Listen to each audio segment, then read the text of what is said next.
بسم اللہ الرحمن الرحیم۔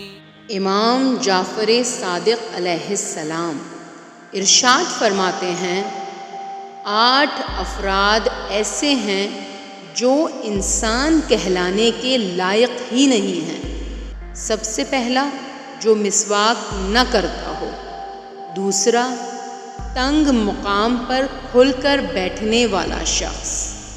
تیسرا، بے مقصد کاموں میں پڑنے والا۔ چوتھا، لا علم ہونے کے باوجود بحث و جھگڑا کرنے والا۔ پانچواں، بغیر بیماری کے خود کو بیمار سمجھنے والا۔ چھٹا، بغیر مصیبت کے زینت کو ترک کرنے والا۔ ساتواں، اپنے دوستوں سے حق بات کی مخالفت کرنے والا۔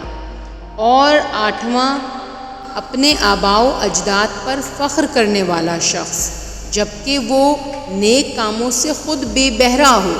ایسے شخص کی مثال اخلیج نامی گھاس کی ہے کہ اس کی چھال اتاری جائے تاکہ اس کے گودے تک رسائی ہو۔ اور یہ ایسے ہیں کہ ان کے متعلق پروردگار عالم سورہ فرقان میں ارشاد فرماتا ہے، وہ نہیں ہیں مگر چوپایوں کی مانند، بلکہ وہ اپنی راہ پر گمراہ تر ہیں۔